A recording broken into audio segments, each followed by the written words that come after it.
tranquility of the North African coastline is about to be shattered by some very big men.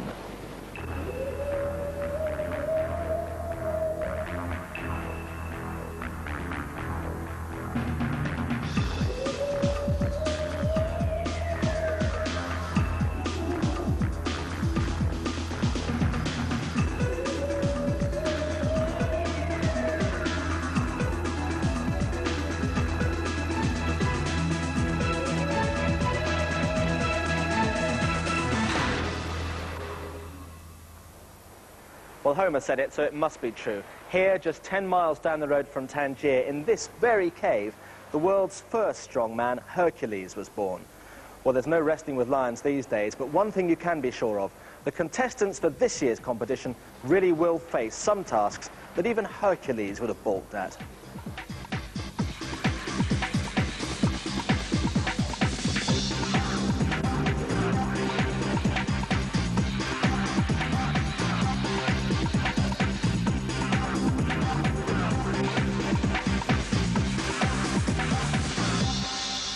Finland's Jouko Ahola winning the title in Las Vegas 12 months ago.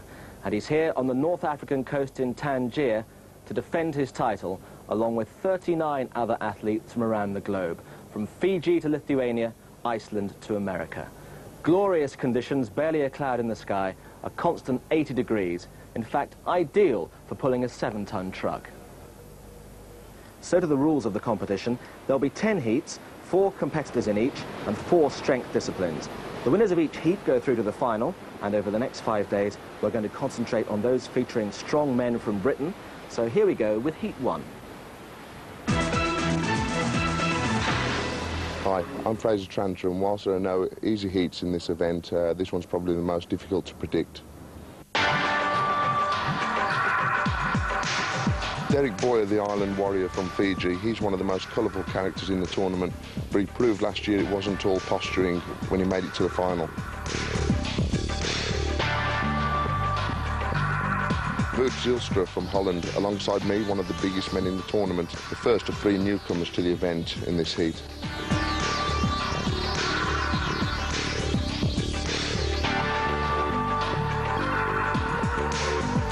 Gerrit Kvikstad, Norway's #1 here in Tangier, coming from a country of strongmen, means he has to be taken seriously, so I'll definitely be watching him.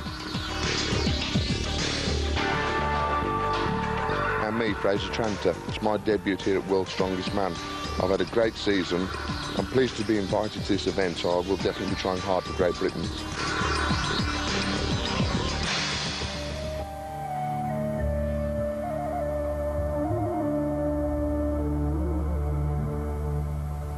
Well, Tangier is the gateway to the whole African continent. It's a major ferry terminal, and suitably enough, the first event is down by the harbour. It's called the Carry and Drag. Now get your head around this. Imagine walking down a track with 100 5-pound bags of potatoes hanging between your legs. It's a thought. And if it wasn't bad enough having to carry 200 kilos down the track, you've then got to drag 300 kilograms back up it. This event really gets you in the thighs. It's really difficult just to keep the lactic acid, you know, from building up. And when it does build up, then that's when you really have to go. So I'm going to be there. I'm going to give it my best shot. And when that lactic acid's there, I'm just going to drive through it and go as hard as I can to the line. Well, that's the view of the man who's got to do it. Here's Paul Dickinson describing how they all get on. Kurt Kvikstad, Norway. So the first man on his way out, and as a first-timer in World's Strongest Man, he's looking very nervous. Wout Zijlstra, the Netherlands. Wout, 4 times the Dutch champion, a real character amongst this first group. Fraser Tranter, England. Fraser from Wolverhampton, 6 feet 6 and 21 stones in his first major international competition. Derek Boyer, Fiji. And Derek, the most experienced man here. That's what you call getting yourself psyched up. Stand by. Take your grip. Referee Dougie Edmonds in charge. And as well as the thighs, as Derek Boyer was saying, the grip is really going to suffer here as well. 200 kilos, that's awesome. Well, Zijlstra and Boyer away well. The Dutchman's second from the left. Tranter's gone a couple of metres behind already, and Quickstad, well, he's not very quick at all. 25 metres, the first part of this test, and it's gone very quickly. Wout Zijlstra and Boyer together. The chains and the anchor, 300 kilograms. That's like dragging three 15-stone men. Boyer just ahead. There goes Tranter. He's got a lot of work to do. Total commitment from both these guys. Boyer in first place. It looks as though it could be a big 4 points. That anchor has got to go all the way over the line. He can't stop there. Zijlstra looks exhausted on the far side. A couple of meters to go for the Fijian. That's it. He's got 4 points. That's a brilliant win. Boyer takes the first event. Island Power's done it for Boyer. Zijlstra, well, he's got another 25 seconds to finish the course. Tranter off the picture at the moment, but he's safe in third place. I don't think Wout Zijlstra is going to be caught for second place, so he'll get 3 points. Exhaustion has really set in. Look at Fraser Tranter. Big groans all round. Tranter gets 2 points in his first ever World's Strongest Man competition. But the flamboyant and super strong Derek Boyer won it by a mile.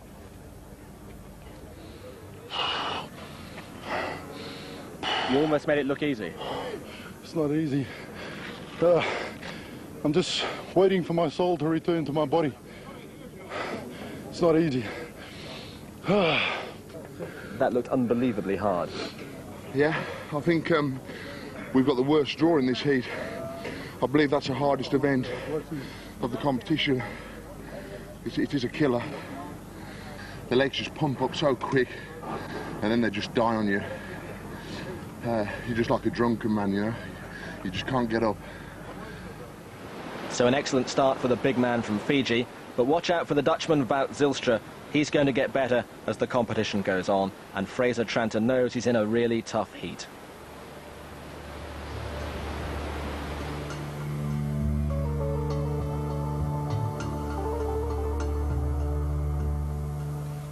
And so onto the beautiful sands of Tangier, a few mandatory camels ambling past, and ideal conditions for working up a serious sweat. This now is the second event, the deadlift hold. You thought 500 kilograms was a lot. Wait for this. This is more than double, getting on for 1,300 kilograms. They have to lift this car up and hold it for as long as they possibly can. Well, those lifting straps are certainly going to help. The grip, surely, one of the first things to give up. And not only have we got the car to lift up as well, if it wasn't hard enough, there are 2 people inside each one as well.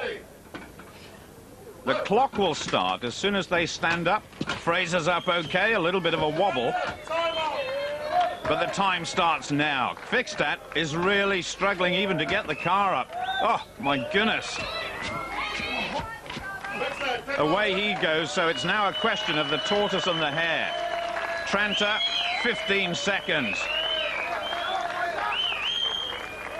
Well, Fraser almost looks as though he's going to blow a gasket already. Look at the straps cutting into the wrist. Quickstad, oh, he's really struggling already. And Tranter's gone down. That's a surprise. 30 seconds. So he could be caught by the Norwegian, who started much, much later. And Kurt has passed him. Looking pretty steady. Norway in the lead at the moment. Oh, he was almost bent double with that weight. 38 seconds, and the baking heat hasn't helped here either. That's a pretty good time for the others to go for. Zijlstra and Boyer doing their bit to get ready, and they now know exactly just how hard this event is. It's the deadlift hold. It's very difficult event. Your whole body is shaking, and it's a surprise what will be first stopped. Your neck, your back, your breathing, your grip. It's always waiting what is the weakest point of your body. So you don't know it before. He'll know any minute now, that's for sure. Both men being strapped on, and Boyer being helped by former world's strongest man, Jamie Reeves from Sheffield. Ready. Look. It's a big, big lift to even start this event off. And both men away together. 38 seconds to beat, and Fraser Tranter's 30 seconds if they want to avoid last place. Both looking rock steady at the moment.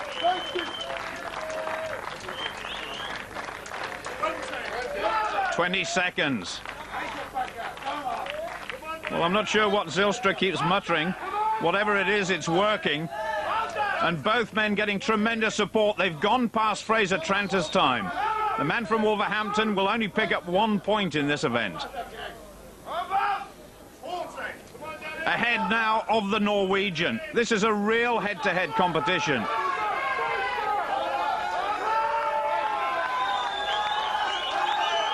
My goodness, this is a tremendous effort.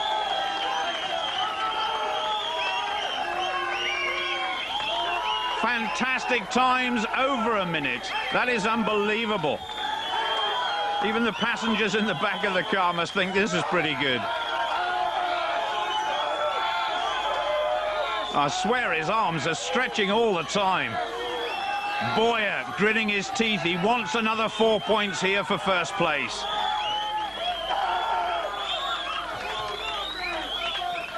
Boyer, a back as strong as steel. Past 90 seconds, this is unbelievable.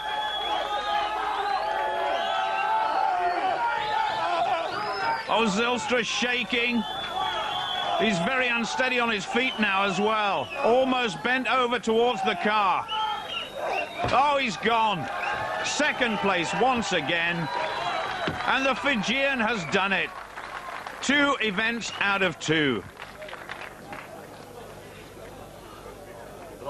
Oh, Boyer asking if he won. Yes, he did. Great stuff.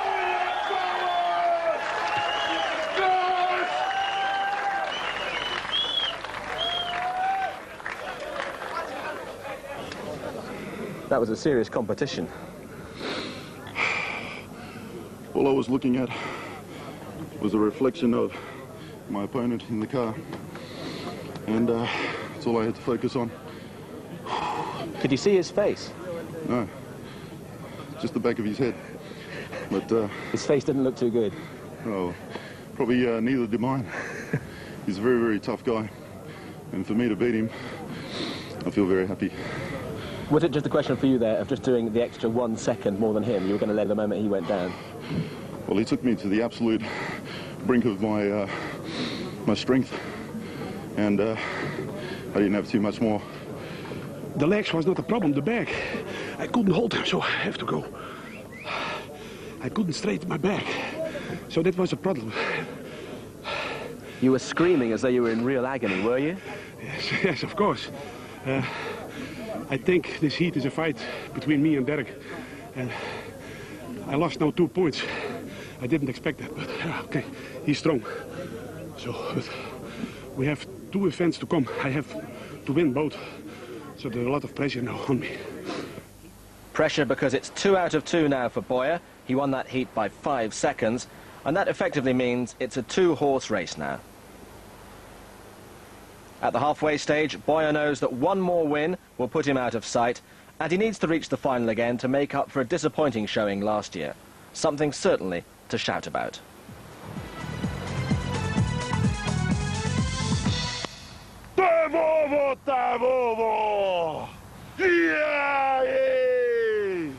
I come from a proud warrior race, and in the olden days, we would perform our war dance before battle. We would call out to our ancestors to come down and give us great strength and spirit and courage in battle. Ratuma, Ratuma! The second part of the war dance, we issue a warning to the invaders that we have a special power over them and that every one of them today will die. Anna viri na kamubai. Anna viri na kamubai. The third part of the war dance. Where I come from, we do a lot of fire walking. In the olden days, fire was the hardest element. And we say we are tested and proven warriors. And we are ready for battle. Tala talambuka! Tala talambuka! Yay! And I am ready for battle.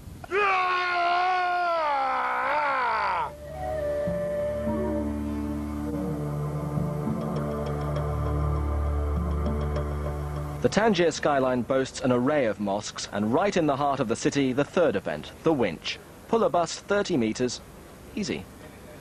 Well, the first man to go in this event is Gerrit from Norway. 3 points from 2 events. Equal last place at the moment with Fraser Tranter. It's hard to imagine at this stage, halfway through the first heat, that he can actually make it into the final. If he wants to do that, he's going to have to produce something very special here indeed. Take the straight.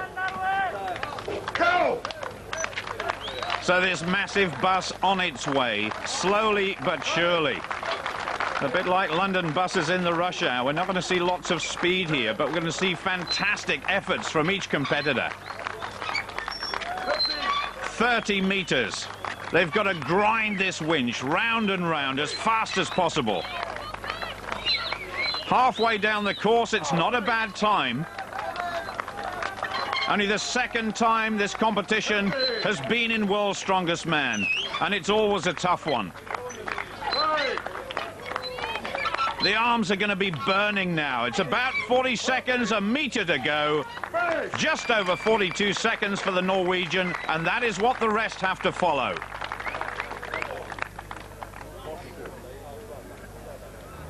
Fraser Tranter, England. Fraser Tranter staying in the shade. It's desperately hot out here, over 90 degrees. And like the Norwegian, Fraser's first real taste of the big time in Strongest Man. And he already knows it's very, very tough indeed. Ready? Take the straight.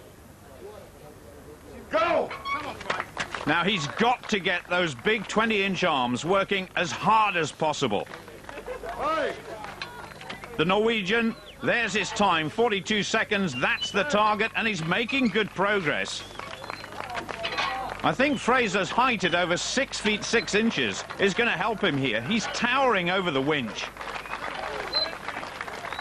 15 meters in about the same time as Gerrit.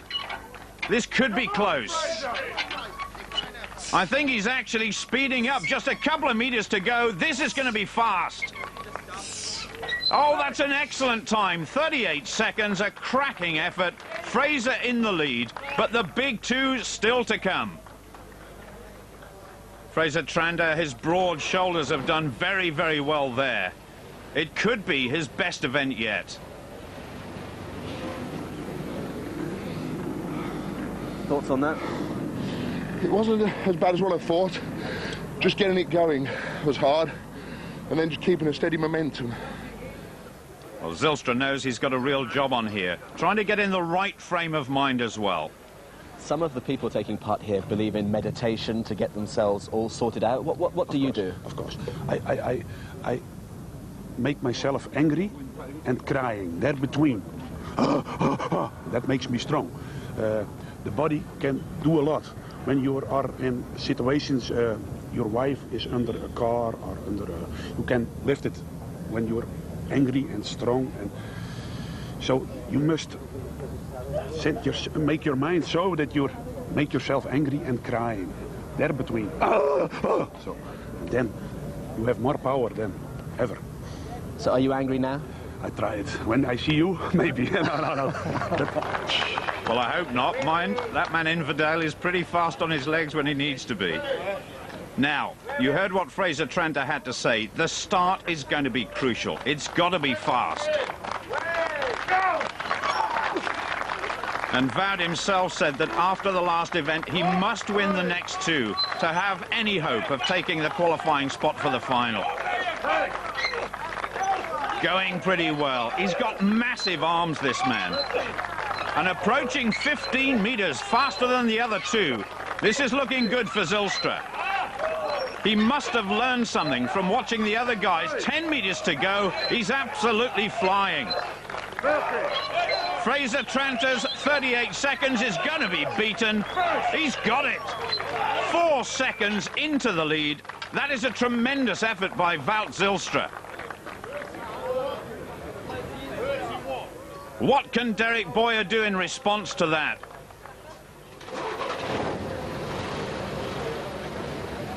An absolutely staggering time. Derek! Calling for Derek now. Boyer getting ready for his personal battle. This now needs total commitment. Good enough? I think it's very close. We saw the other guys.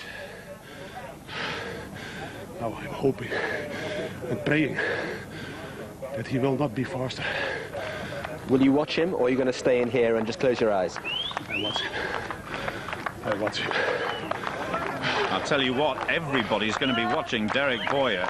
2 events out of 2 so far. Can he make it 3?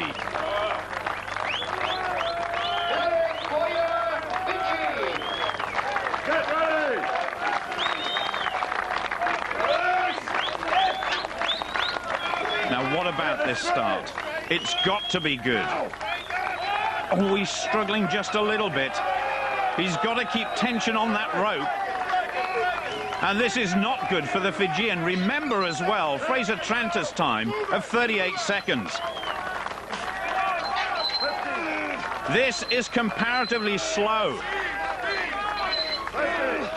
Only halfway, and it's way, way off the pace. Well, he's accelerating just a little bit. 10 meters to go now, but time is running out.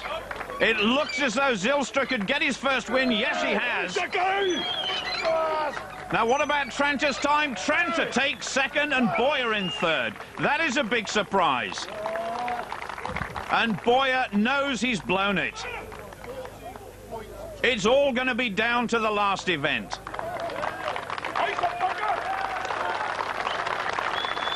That is a big 4 points for Wout Zijlstra. I'll let the good work I've done for the last 2 days. I really stuffed it up, you know. I'm very disappointed. It's the first time event for me, and I really didn't get a good grip on the start, and I really messed it up on the start. Did you know you were behind the pace early on? Oh, yes. I think it sort of played on me a little bit too, because I was trying to play catch-up, you know. But, you know, you win some, you lose some, huh? What about tomorrow? Well, tomorrow's a new day, and I really have to get it together, and anything can happen.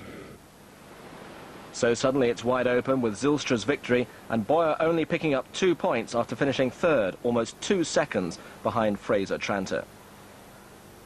And that means the big 2 will go head-to-head in the final heat. Winner take all for a place in the final.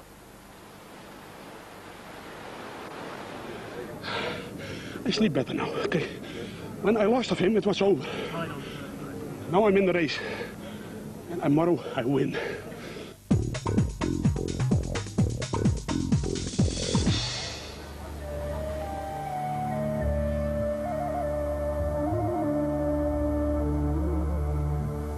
And it's back to the harbour for the 4th event, the tyre flip, and the winner of this will claim a place in the final. It's a 30-metre course down which you have to flip this 300-kilogram tyre, and you've got just 90 seconds to do it in. Well, in actual fact, Fraser and Kurt have been already. Neither completed the course, but neither man had a chance of going through to the final. We're going to concentrate on the top 2. Zijlstra, Netherlands. Zijlstra so impressive throughout the course of this heat and looking more and more confident all the time. Massive tyres, 300 kilograms each down the course. It's going to be very tough. And Derek Boyer, the clear leader at the halfway stage, but competed poorly in that last event. It's neck and neck. And now, after this event, winner takes all and goes through to the final. On the spot, boys. There's a lot of tension out there. Ready! Oh, Zijlstra's quickly away. Very fast with the first turn. Boyer is behind, clearly. Mind you, there's tremendous support for Derek Boyer. He's been a real entertainer here. But look at the advantage now that Wout Zijlstra has got. Going past Kirk Fiksat's marker on the far side of the course. No problem with that. I think he's going to finish the course and be the first man to do that. Derek Boyer could lose his chance of a final place here. Zijlstra has come from behind so well. 90 seconds is the time limit. I don't think Zijlstra's going to need that.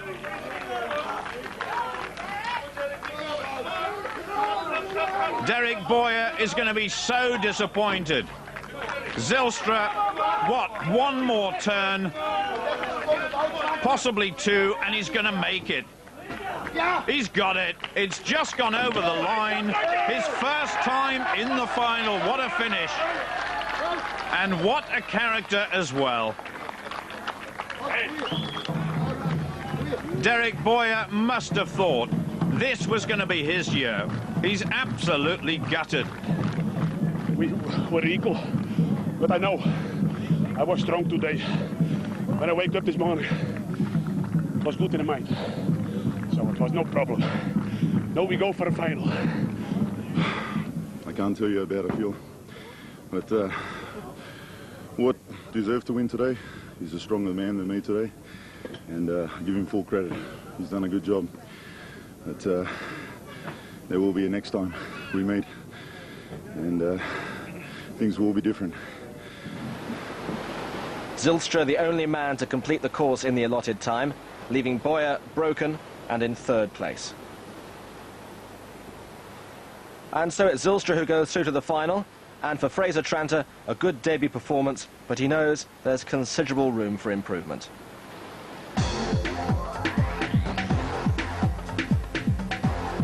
In today's other heat, it was all about one man, Riku Kiri from Finland, a veteran strongman who's been the Finnish champion for more than a decade. And so by winning that heat, he becomes our second man through to the final without too much bother.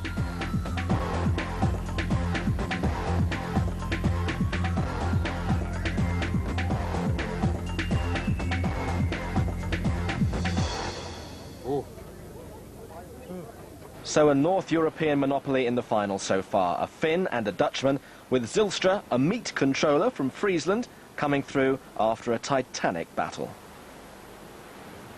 Well, congratulations. I mean, obviously pretty impressive performance to have won your heat like that, but let's face it, you're losing it, aren't you? Your hair.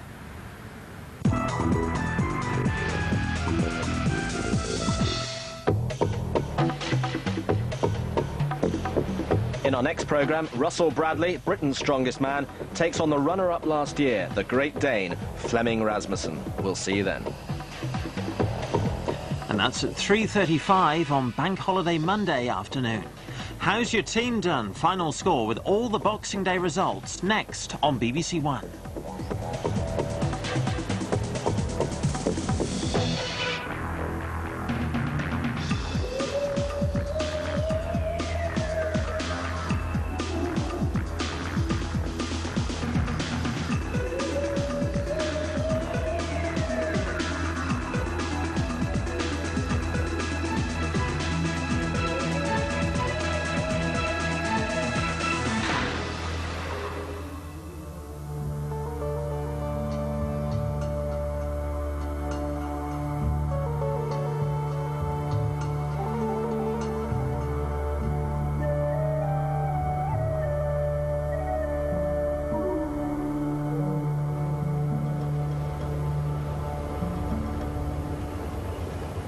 Welcome back to Tangier, where the world's strongest man's going to be crowned this week.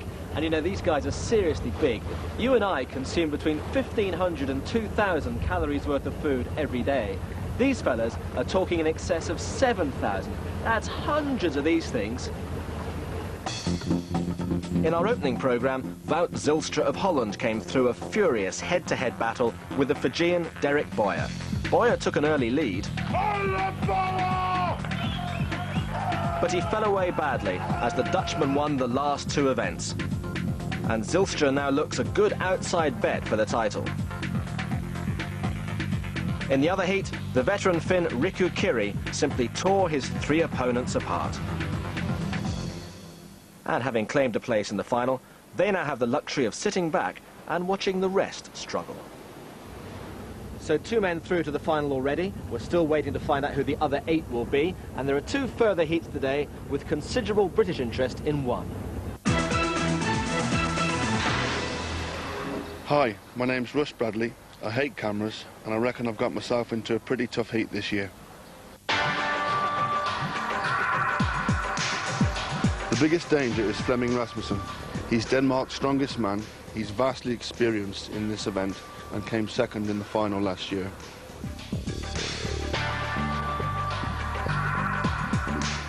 I'll have to keep a close eye on Gino Dupuis, the French-Canadian.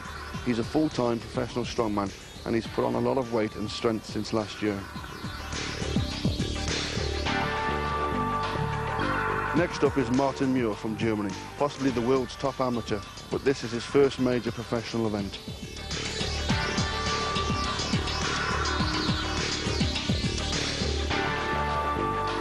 Then it's me. I'm Britain's #1. I gained a lot of experience in this event last year, and I plan to be challenging all the way for a place in the final.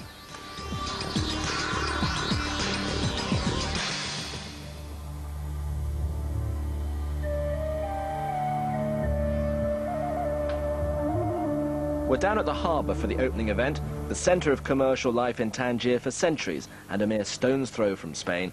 And the first event is something that you and I would have nightmares over.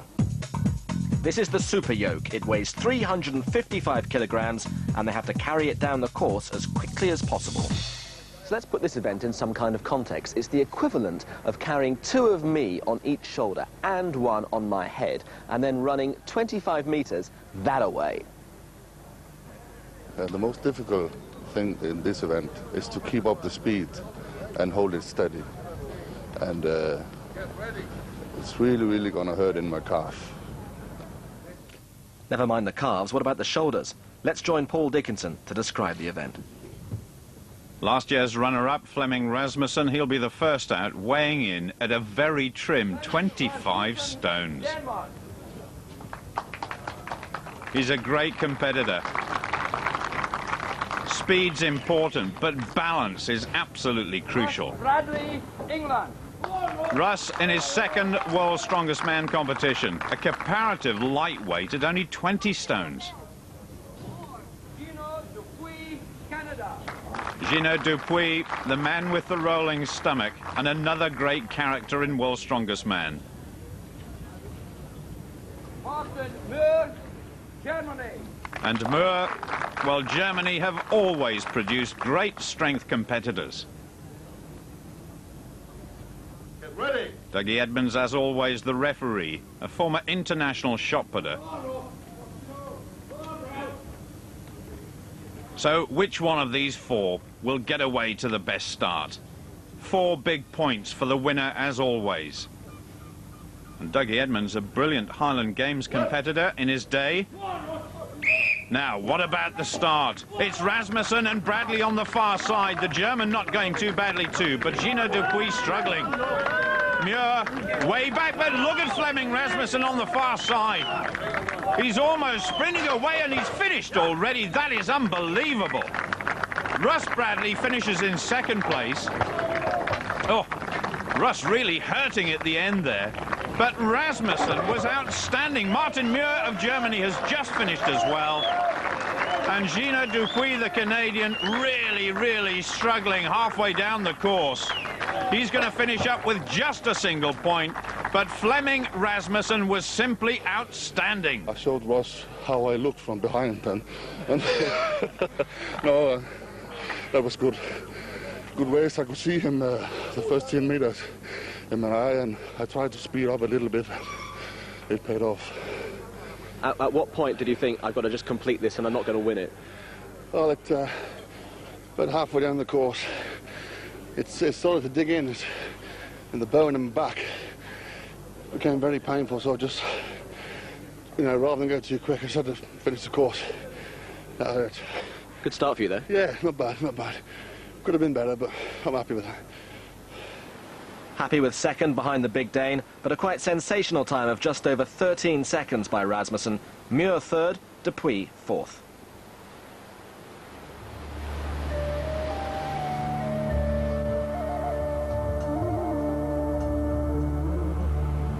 And so down to the beach for the second event. Golden sands, blue skies, simply perfect conditions, and this is a real test of strength.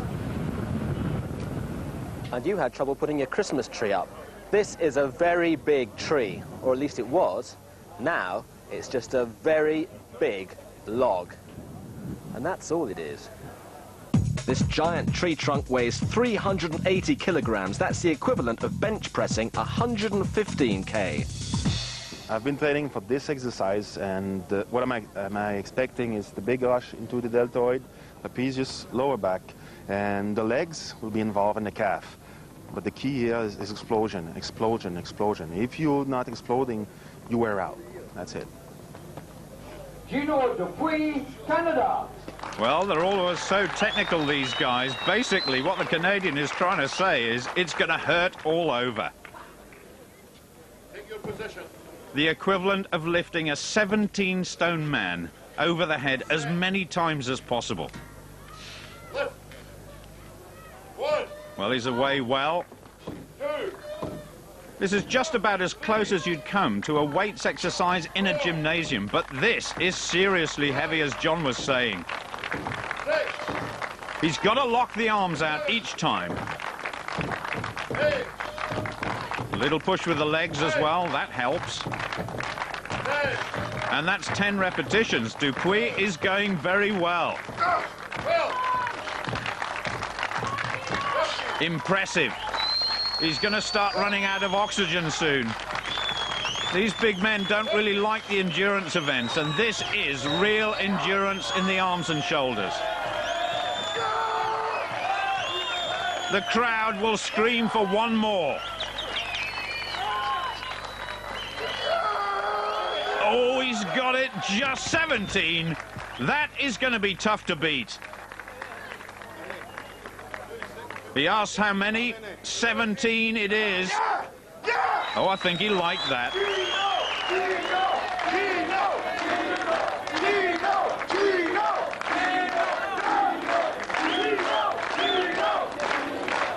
Great stuff. Great entertainment as well. So Gino very happy with his score of 17. Next up, Martin Muir. He managed just 8, and that was a total that surely wouldn't bother Flemming and Russell. Still to come.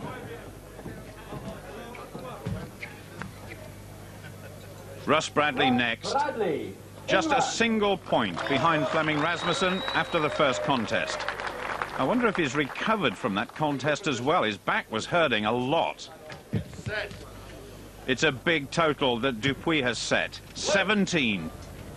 1. Now, the first few repetitions should give us some clue as to how well Russ is going to go. 4. Looking pretty good so far. 5. 6. He's actually increased his rhythm now, and this is looking very good for the British number 1. 9. 10.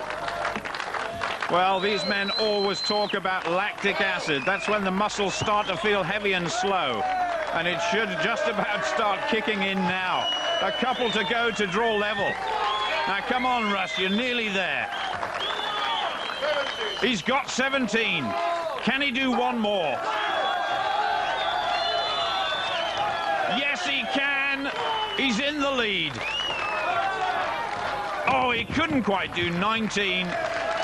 Good stuff from Russ Bradley, and he's loving it, and so are the crowd.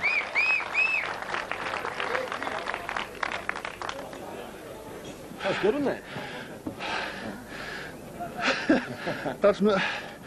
It's always been the worst event, so I put hours and hours of shoulder training in, and although it's not going to win, Very pleased. What were you expecting to do? Set myself a target of 14. So, that's a bloody miracle. So you'll watch the next one with interest there? I'm not watching. I know Flemming's going to beat it. He's probably the best presser on the planet at this minute. Well, that's some compliment coming from Russ. Denmark.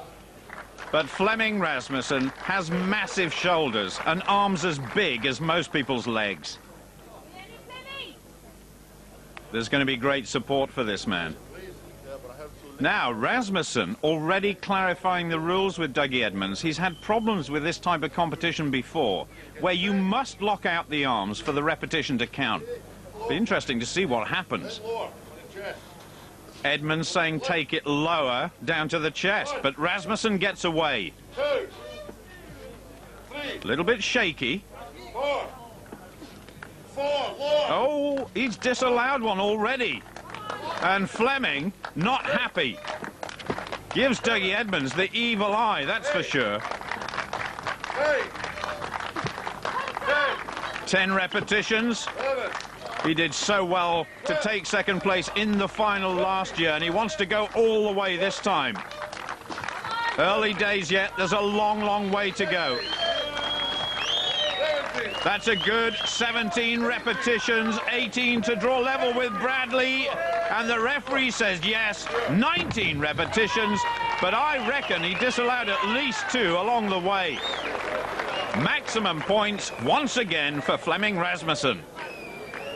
Russ said that he had no doubt that he hadn't done enough. Were you confident you could get 19? Yeah. What is the most, do you think, that you could do, given perfect conditions and feeling in tip-top condition? I think that depends a little of the other guys.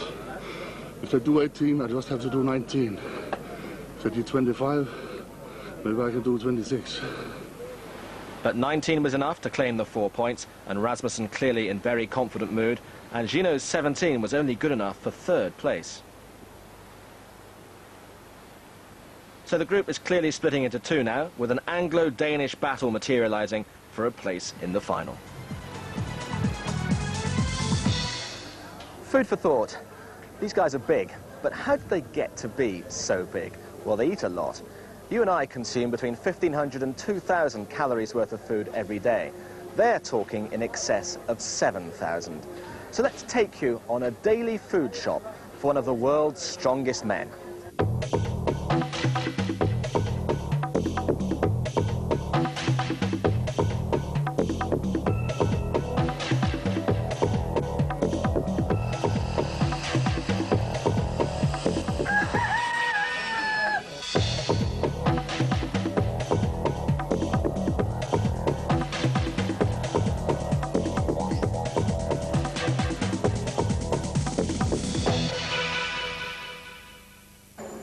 Well, it goes without saying that a lot of the calories these guys consume is in the shape of protein drinks, but they do still eat 6 square meals a day, which roughly approximates to 10 oranges, a dozen eggs, 10 bananas, 5 lettuces, 5 loaves of bread, 5 pounds of tomatoes, 20 sausages, 5 pounds of potatoes, and 2 scrawny chicken.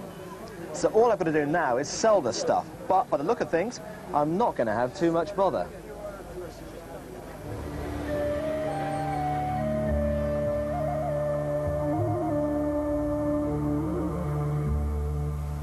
Meanwhile, back at the competition, and the mosque is the setting for the 3rd event, called the Hercules Hold, and what you need to know here is the 2 cars weigh in excess of 1,000 kilograms each. Well, this, they say, is the easiest exercise of all. All you have to do is just stand here for as long as you possibly can, holding these 2 cars together without letting them drift down the hill. Apparently, it's all in the mind. It's going to be close. This should be a good event for me. Should be. I've trained very hard on it. I've always done quite well at Hercules Hold in the past. So if I was going to play an ace, this was going to be it. The most important thing to do is to get your stance and get your arms as locked out as possible before they release the cars. Otherwise, if one of the vehicles jerks your arms out, there's a good chance you can lose your grip. I just hope that doesn't happen to me. And I'm sure Martin Muir hopes it doesn't happen to him either. Russ Bradley actually goes 3rd. The clock has started for the German. Looks fairly relaxed. He's got to stay in an upright position, otherwise referee Dougie Edmonds will disqualify him. 15 seconds, looks comfortable. Hanging on for all he's worth. He's got to try and block out the pain in the hands and the shoulders as well. There's not a lot of action in this contest. It looks easy, but I promise you, it's unbelievably painful. This is a good time. It's going to be tough for the rest to follow this. Martin Muir hanging on desperately. As soon as they start to shake, you know that the strength is being sapped away from the arms, and especially in the hands and the fingers. 50 seconds, it's 53, and that is a tough target for the rest. Surely Martin's best effort yet. Martin Muir, 53.09 seconds. 53 seconds, happy with that? 53 point, no, don't know. Not happy? Yo, I'm very happy. Yeah? It's my event. Gino Dupuis next, down in equal third place with the German, but Martin Muir, I'm sure, will now be confident he's going to pick up some good points here. So the Canadian just checking that everything is absolutely right. He really does love his strongman competitions. Professional strongmen from Canada, French-speaking as well as English. And the crowd already carrying on from where we left off on the beach. Almost ready. The clock starts now, and there's the target for everybody to beat 53 seconds. Incredible effort. This man loves competitions where it's mind over matter. It almost looks as though his arms are being pulled out of the sockets. The arms and the chest are really burning with effort, that's for sure. Underneath the burning sun, and he's gone. 26 seconds, and that is that. Oh, his hand's obviously suffering here. But there are two men still to go, and that could just be a single point for Dupuis. You had some cuts on your hand before that. Yeah. How bad were they for that? Well, look, I'm all open. I was all open, all track, so... Could you not have taped them or worn gloves or something? Not allowed to. No tape, so... That's how it is, it's life. Are you disappointed with that? I'm disappointed, of course. I know I've trained for grips, but my hand cracked yesterday. Not much I can do about it. Russ Bradley, England. Gino must sweat it out now. Russ Bradley. Well, Russ is in great shape, but even he needs to produce something special here with Rasmussen in such great form. He's getting support from all over the place, is Russ Bradley, even one of the drivers of the cars. It's difficult, you know, to think of any way of actually training for an event like this. And that time of 53 seconds is looking better and better for the German Martin Muir. Tell me when you're ready. Now then, he's just got to make sure that the car's edged down just a little bit to get it at arm's length. Now the other one. Ready? Away we go.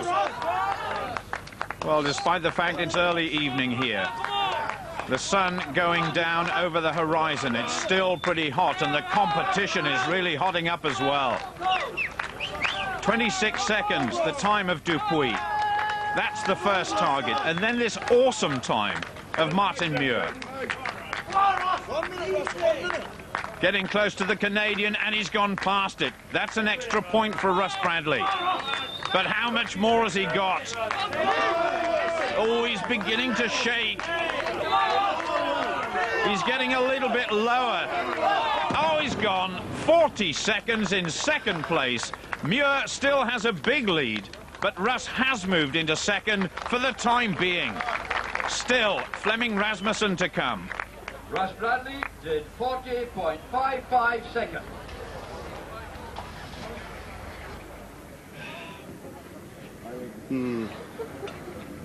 Maybe not the ace. No?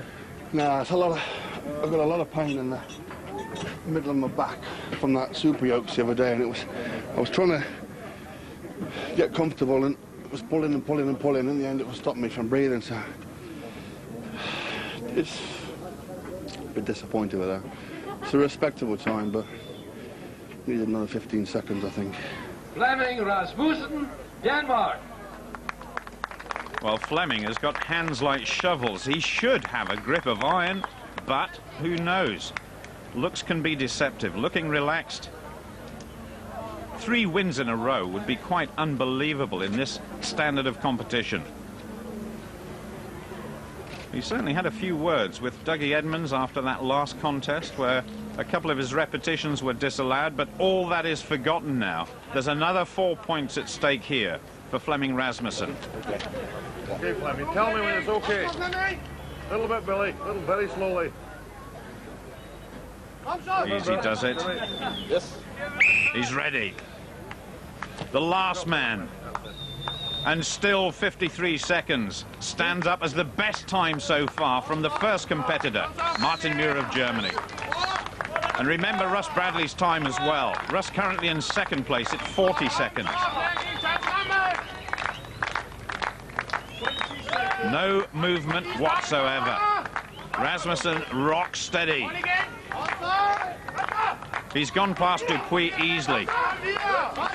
And now bearing down on Russ Bradley's time, but he's gone 32 seconds. That is a big surprise for the overall leader. Germany win, and Russ Bradley picks up his third second place in a row. So a victory for the German, perhaps surprisingly, with Rasmussen performing well below expectations. And that was a result which threw the whole group wide open. Only Dupuis completely out of contention for a place in the final going into the last event.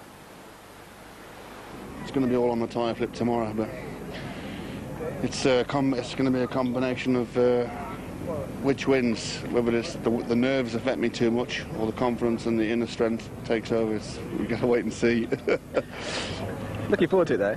I am, yeah. I like a bit of pressure, but I'll be giving it 200% tomorrow. I can guarantee you that.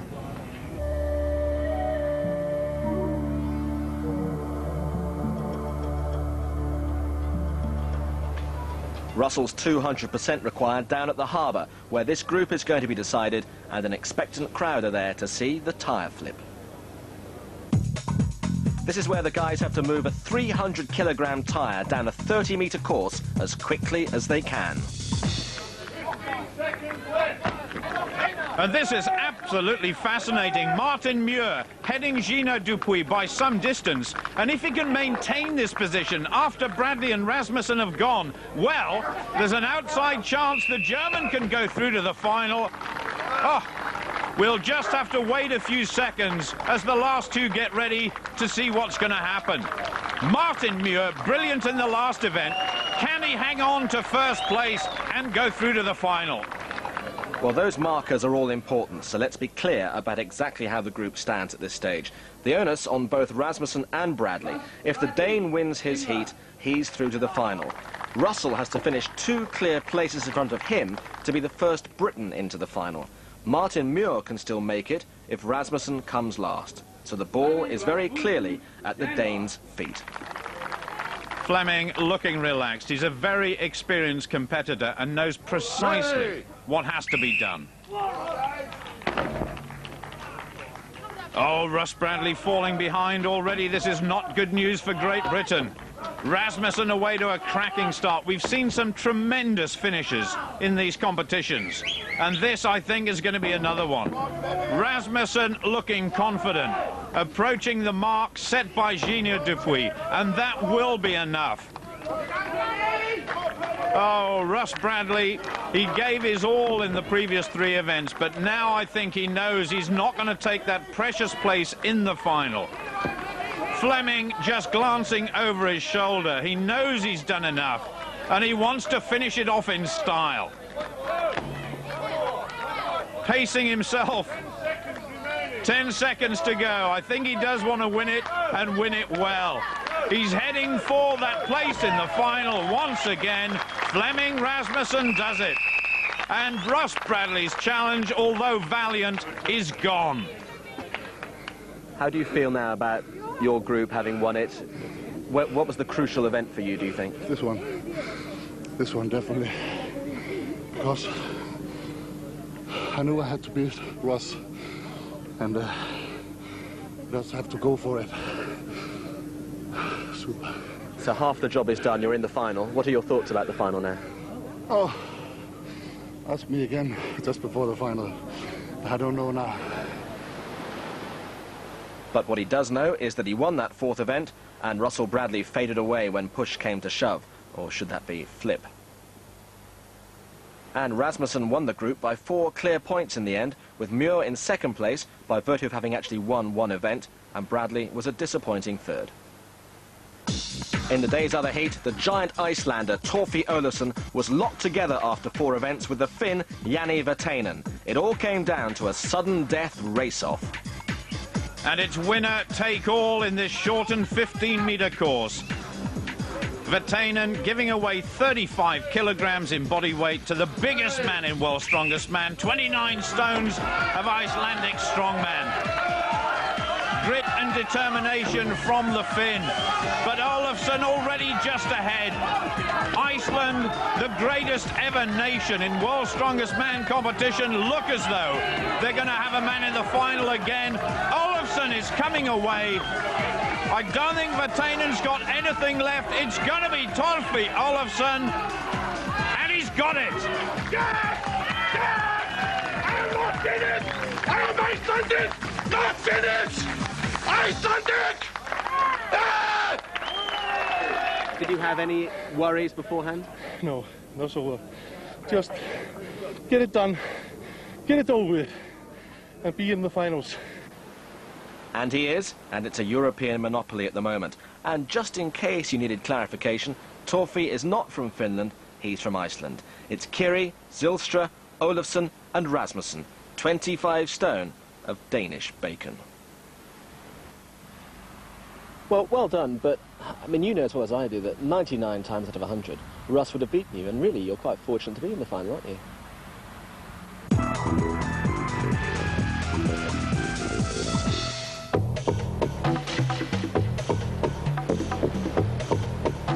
Next time, Jamie Barr from Scotland, a physiology student, hits his strength against one of the tournament favourites and a real crowd pleaser, the giant Swede, Magnus Samuelsson.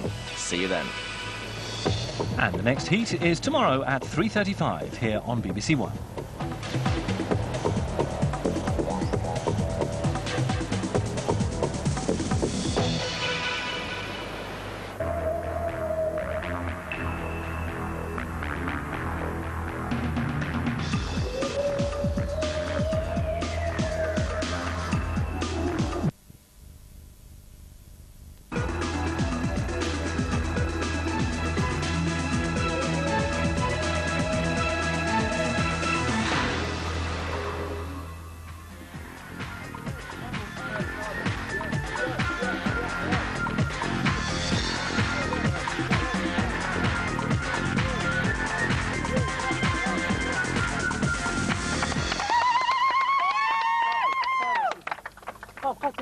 Still in Tangier, still looking for the world's strongest man.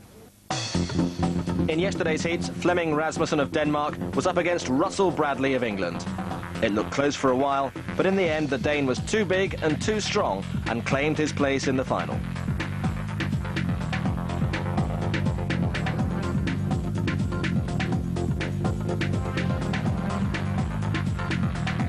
Talking of size, the biggest man in the tournament, Torfi Olafsson of Iceland, all 30 stone of him, made it through as well. And that's how it stands at the moment, with a Finn and a Dutchman completing the heat winners to date. 6 more places up for grabs. We'll discover 2 more finalists today. So we're almost halfway through now, our quest to find the strongest man in the world.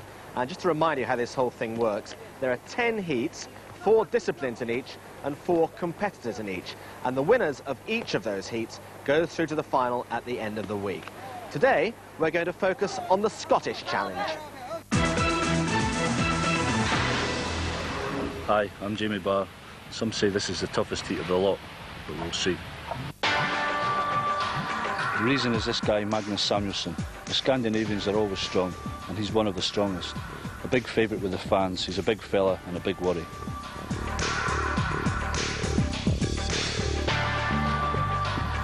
Michael Abdullah, born in Lebanon, lives in Australia but works in Japan. Another colourful character, and he'll certainly get the crowd behind him.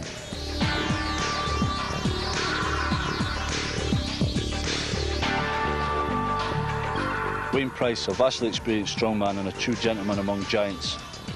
I've competed against Wayne before at the Highland Games, and I know he's a tough character.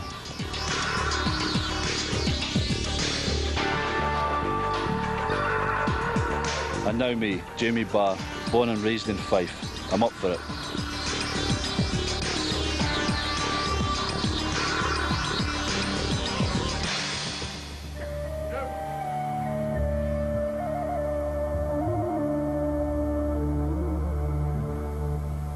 Flags flutter in the gentle breeze as we begin down by the harbour. Fishing smacks heading out to sea, but there's no room for small fry in this heat.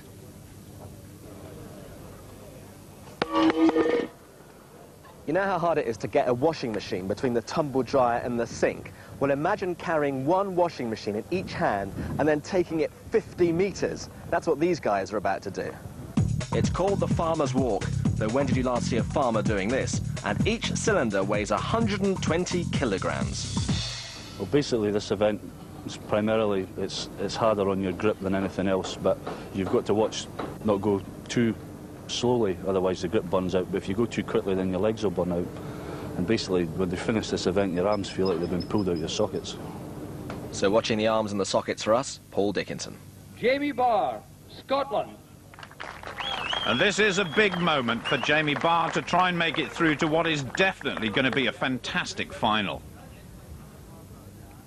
One of the hottest days we've had so far, 95 degrees. Wayne Price, South Africa.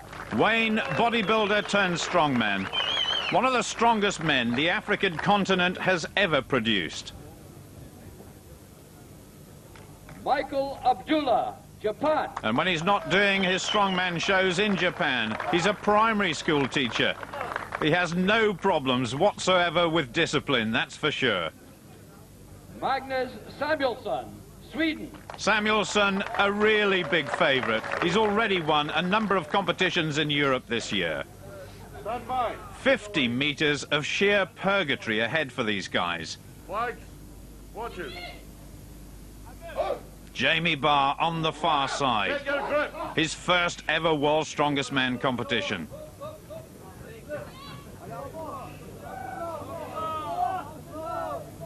Left. Away we go. Oh, Samuelsson sprinting ahead already. Jamie Barr down in about third place. Wayne Price just ahead of him. He's got to try and keep his head up, turning round, and Samuelsson nearly lost it there. There's his wife, Christine, urging him on as usual, and Magnus Samuelsson coming away to win it by a street. That is incredible, and it looks so easy.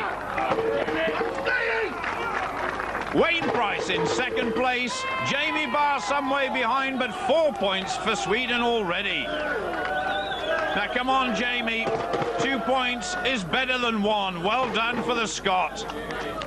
Michael Abdullah stranded halfway down the course, a single point for him. Abdullah finding it so hard. There is a time limit, 90 seconds. He'll desperately want to finish this first event, but in some ways he may be better off just calling it a day now and saving the energy for the events to come. That's it, I think he's had enough.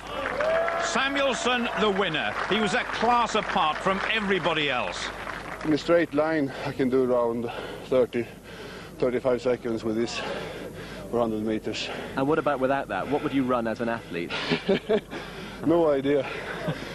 I'm like a truck, you know, same speed with load or no load. Going down, we were quite level, I think. I knew that if I do a quick changeover, I'll be right on him again. And I thought I could have beaten him, but just one of those things. Where does that sort of sit in the good events for you? Are you glad to have that one out of the way? Well, that was my worst one. That's behind my back, so let's go on with the rest of them. I no need to bend down to tie my laces anyway. My arms feel like they're hanging out my sockets. My grips. That was hard. It's always nice to win the first one because it takes a lot of pressure away. Especially because my best events is coming in the end. So this is a nice relief for me. And you get some fantastic support from your wife, don't you? Yeah, she's a lovely woman, that's why I married her. Well, if Jamie Barr and the others didn't know beforehand, they certainly know now. Samuelsson is going to be very hard to beat.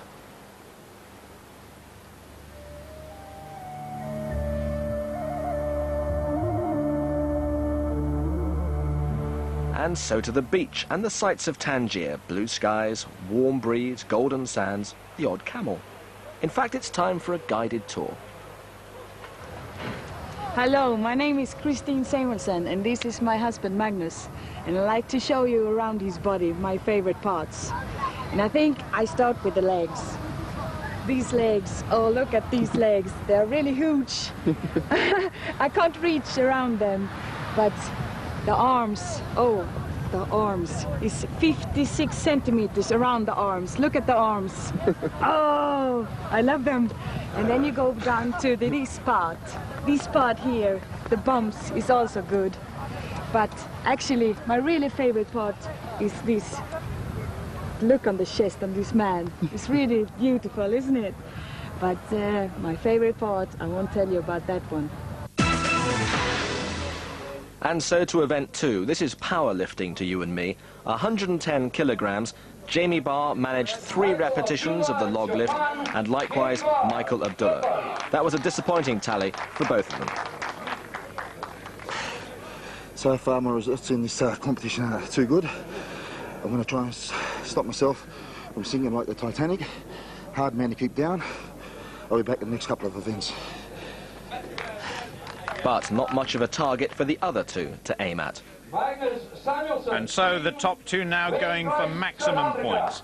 I must say, Wayne Price and Magnus Samuelsson, 2 massive men, and Jamie Barr looked pretty small next to them. And Jamie himself weighs 19.5 stones. Samuelsson, a spectacular performer. Price, a real solid performer on this one. Massive arms. And this the equivalent to lifting a 19-stone man above your head as many times as possible. Neck and neck so far. And now drawing level with the other 2, no problem for either Price or Magnus Samuelsson. Almost just like a weightlifting competition, but in the Olympic Games you just have to do it once. This time, endurance plays a massive part as well. Samuelsson, a farmer, he's used to manual labour. But I'm not quite sure he's used to the heat. Wayne Price from Pretoria in South Africa doesn't mind the heat one little bit. Samuelsson moves ahead by 1 repetition. This could be significant. Oh, he's so strong. He's gone ahead by 2. I just wonder what Wayne Price has got left. He's blowing hard now.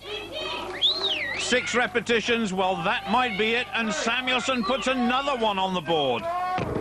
Surely the Swede will take his 2nd victory in a row. He's been so impressive throughout this competition, throughout the whole year. In fact, Price is finished. Another 2nd place for the South African, and Samuelsson of Sweden wins the 2nd competition in a row. That was brilliant once again. Wayne, you were 1 behind him all the way. Were you aware of that? Could you hear the counting? Well, there was a bit of a pain there. I wanted to see how Magnus was doing and just follow him and hopefully just get the one ahead of him. But the arm just pumped up so much, they didn't want to anymore. So beaten by a better man on the day. Yeah, I just heard we were doing 5 at the same time. So I just did number 6 very fast, and I tried to hold my 1 lift more the whole time. But it almost cost me the victory because that fast lift wasted all energy. After that I was gone. So I'm very happy now, thank you. And rightly so, 9 repetitions, but you had the feeling he could have done a whole lot more. And so, at the halfway stage, the Swede really is exerting an iron grip on this heat, and the race effectively is for second place. Well, Morocco as a country has an amazing tradition for strongman acts and also for acrobats, and 26-year-old Hamad Zaki is the current king of Tangier Beach. It's all yours.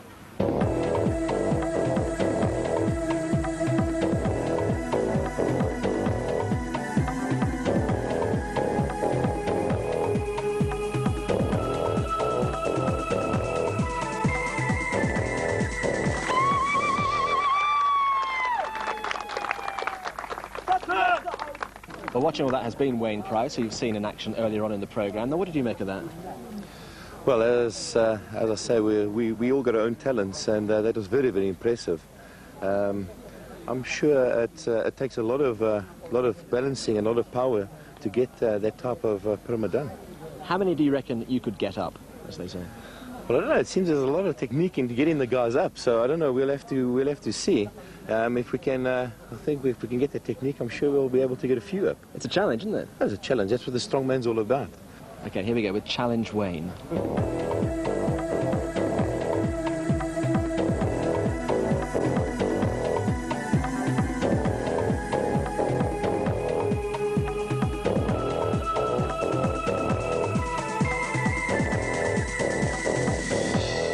Smile, man. Oh. Thank you. So how was it for you? Well, I mean, the weight's nothing. It's just getting the balance and everyone getting the right feel. But it's fun. It's so good. So maybe that might be something you could branch into in the future. Yeah, well, going to circus act in the future. Yeah. Never know. But hey, this guy's impressive, isn't he? Very impressive. I mean, obviously with spending time and working on it, and I mean, he has really got the knack of it. So, well done, huh? Yeah.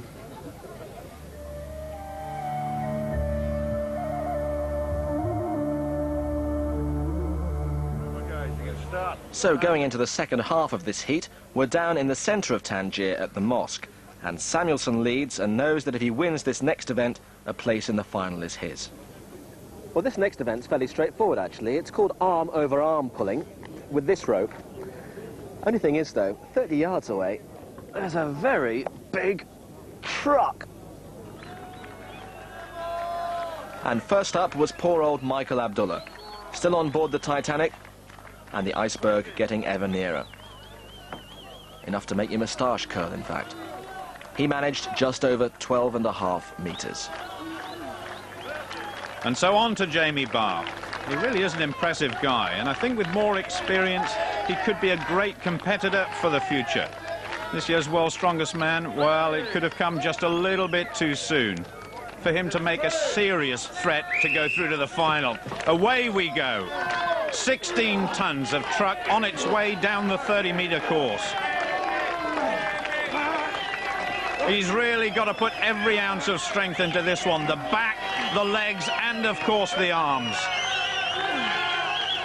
Heading towards Michael Abdullah's marker. It really is an all-body exercise, this one. And of course endurance once again.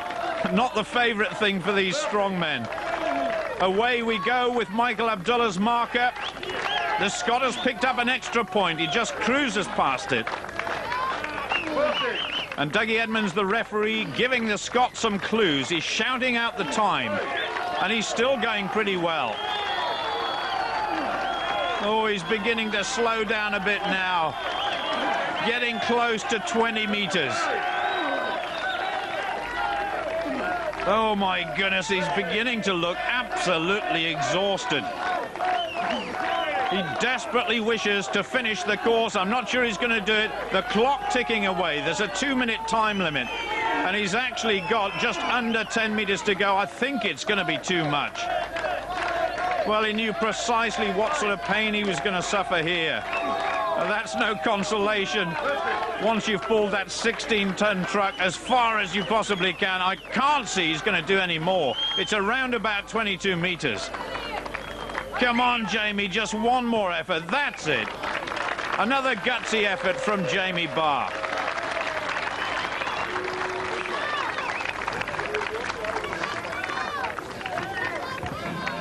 What's the sort of division of labour there between arms and legs? When it's heavy like that, you've got to try and use as much legs as possible. But the more power you use, you've got to squeeze the rope tighter, and your forearms just go boom. And once they're blown, that's it. I was trying to wrap the rope round because I couldn't hold on to it any longer. You wrap it round and try and pull it. You enjoyed it? That's what we're here for. This is fun. I'm going to die now.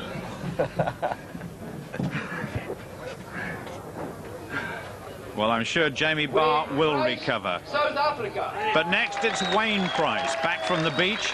And you saw precisely just how big this man is down there. He's got 22-inch arms, which really is bigger than most people's thighs. A former bodybuilder, and now a super strongman. He's got about a 60-inch chest as well, and I think that's going to do him pretty well here. Well, it's not too well away, not so fast. And this actually makes Jamie Barr's chances for an extra point look pretty good. He's not using his legs as much as he should do. Having said that, he's so strong in the arms and shoulders, maybe he doesn't have to use them. Ooh, he's even struggling to get towards 10 meters. Now then, remember, Michael Abdullah just over 12 meters, Jamie Barr 22. And Wayne Price said the farmer's walk was his weakest event. This one may turn out to be just that. He's slowing all the time. Just getting past Michael Abdullah. And almost coming to a grinding halt. Oh my goodness, the effort is intense. I don't think he's going to make it much further. Wayne Price is going to lose some valuable points here. Jamie Barr, for the time being, safe in first place. And Wayne Price shaking his head all the time. That is it. The South African is finished. Jamie Barr still leads. One man to go. A big surprise. The rope's a very thick rope, and with small hands it's quite difficult to grip on. Having to use more legs, obviously you have to hold onto the rope far more, and that lets the hands go, you know. But I'm sure you'll see Magnus. He's a very good at his hand-to-hand technique, and I'm sure we'll see a good time with him. Wayne Price, absolutely right. Samuelsson, Sweden. Samuelsson is a bit special. Now, if he can win this third event, he's assured of his place in the final, and that would be absolutely incredible. Samuelsson is going to be urged on by his wife once again, that's for sure. He's about 22 stones, and he's putting that body weight to good use now. Samuelsson going well, and the crowd are loving it. Oh, he's making this look easy. Cruises past the first two, now heading towards Jamie Barr's lead, but whatever happens, it's certainly going to be good points for the Scot. His best performance so far. There he goes. Samuelsson has won it. I think he'll want to finish it as well. He knows he's won the competition. Jamie Barr safe for 3 points, but Samuelsson's going to do it once again. And looking good for the final. Oh, that was so easy. This man is a very special strength athlete indeed. Thank you very much. Samuelsson is unbeatable so far. And he goes through to the final. How on earth do you make that look so easy? Hand-over-hand pulls is normally my pride and joy, so it feels quite good for me to do this event. Before I started to do this sport, I did arm wrestling for many years, and that gave me quite strong arms. It came good in hand here. Now you're into the final already, yeah. So what does that mean for the fourth event tomorrow? Do you take it easy? I hate to lose. I will try to win tomorrow as well. And no matter what the sport, that's the attitude of a winner. 3 events, 3 wins. And a good performance there too from Jamie Barr, finishing in second place. So with one event to go, Samuelsson's through, but Barr has second place overall in his sights, the South African standing in his way.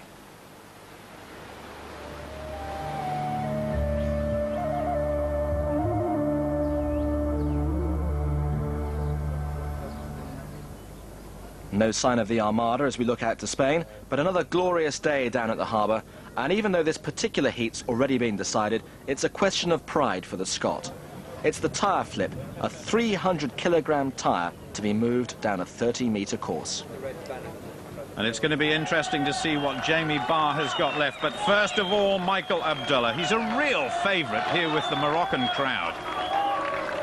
Jamie Barr, quiet, thoughtful, but very, very determined.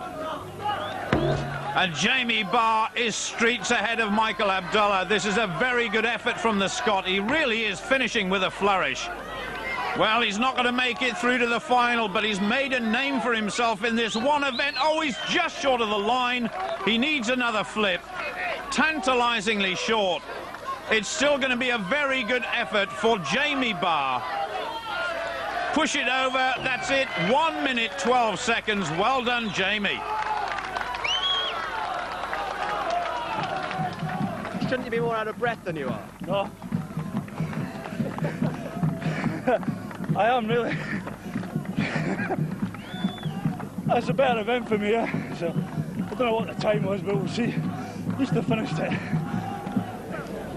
So what of Samuelsson? Could he make it 4 wins out of 4? Magnus Samuelsson just under 4 metres to go. Now, watch the clock. Jamie Barr's time of 1 minute 12. The clock is ticking away. The Scot has won it. That's great news for him. Samuelsson, of course, through to the final. A major threat to everybody to lift the overall title, that's for sure. A magnificent competitor. Wayne Price, almost running out of time. 90 seconds is the time limit. He's not going to do it. The South African's challenge is finished. Samuelsson, magnificent. But Jamie Barr, a little bit of honour here. A victory in the last event for Jamie Barr. A brilliant performance. How proud are you when he performs as well as this? Yeah, now we didn't have any pressure on us, so it was quite fun actually to go here and see an event and really can be calm inside. So it was great fun, but I'm really proud. He's the best man. Let me ask you about the final. How confident are you? Very. There's a lot of very good guys in the final, and whoever had his peak at the moment will win it, so it's very open. I will try to hang in there as long as I can. Well, what a way for Jamie Barr to go out of the competition, all guns blazing and inflicting the only defeat on Samuelsson. But all eyes are on the Swede. A hugely impressive performance over both days, and he really must be one of the leading contenders to be the world's strongest man. In the other heat, Heinz Olesch of Germany was level after 3 events with Peter de Bruin of South Africa. Their tyre flip would decide it. Another of these incredibly tense winner-takes-all situations. Heinz Olesch on this side, level on points with Peter de Bruin of South Africa. Whoever crosses the line first goes into the final. Heinz Olesch has been there before. Peter de Bruin is a new name to world's strongest man, and he's just ahead at the moment. Although Olesch, the bigger of the 2 men, by about 2 stones, is staying with him. Peter de Bruin, over the last couple of years, he's been a tester in these events. This could be his moment of glory.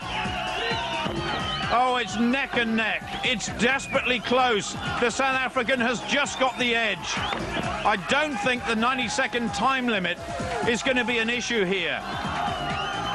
Olesch closes in on the South African. Who's going to do it? 300 kilograms turned over and over again. Olesch in the lead on one push. Then the South African goes back into the lead again. They've both got the strength, but who's got the timing right?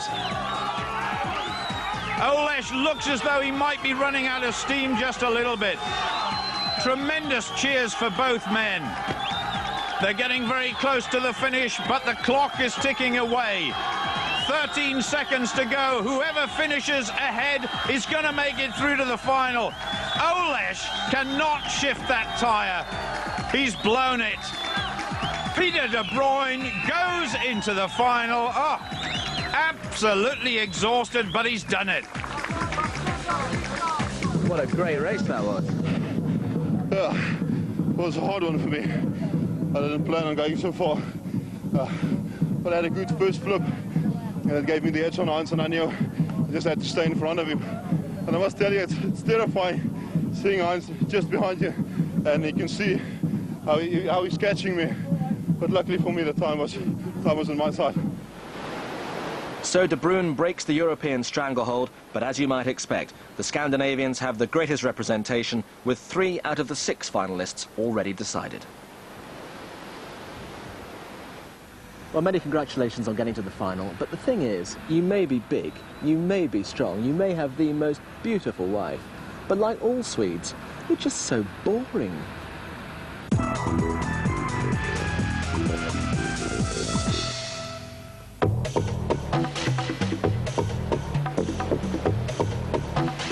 In our next programme, Lee Bowers represents England in a really tough heat that includes South Africa's strongest man, Gerrit Badenhorst from the High Veld. And the contest continues tomorrow afternoon at the later time of 3:40 here on BBC One.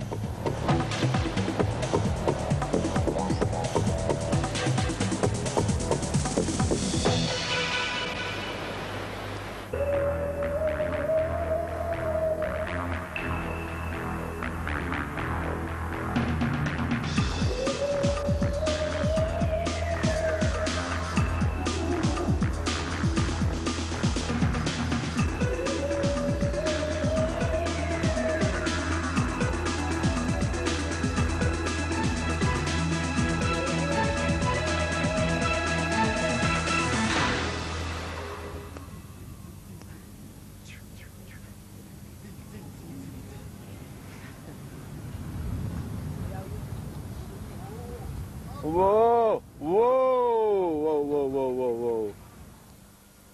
Still in Tangier, still looking for the world's strongest man.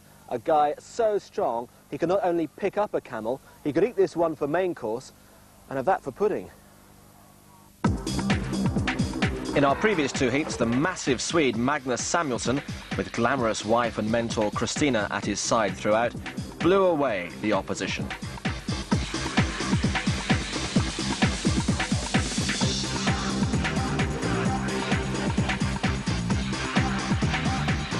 It was much tighter in the other heat, though. Peter de Bruyne of South Africa fighting off the challenge of Germany's Heinz Olesh to become a very relieved finalist. So there are the 6 through so far. Riku Kiri of Finland, Wout Zijlstra of Netherlands, Torfi Olofsson of Iceland, Flemming Rasmussen of Denmark, Peter de Bruyne of South Africa, Magnus Samuelsson of Sweden. So 6 down and 4 to go.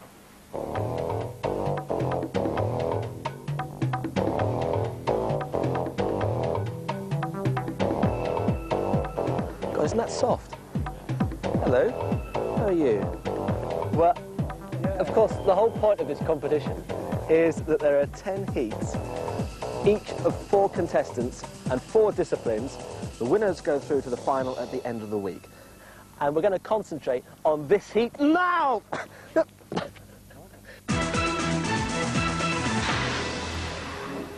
Hi, I'm Lee Bowers. This one's a tough heat, a mixture of experience and some new faces. The experience comes from Gerrit Badenhorst. For a long time, he was South Africa's strongest man.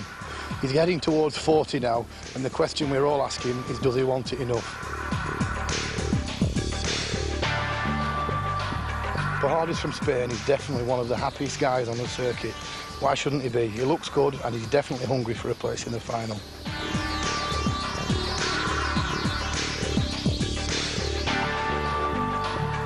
Ralph Burr is another new face in the tournament. He's a big, strong lad, but to be honest, we don't know much about him.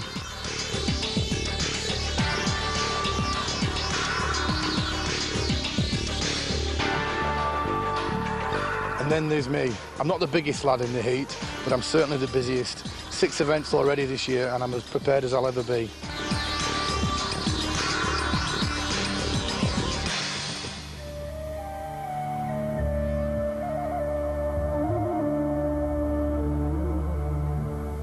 We start, as ever, at the harbour. Yet another glorious day, with the flags of all the competing nations fluttering in the mild breeze.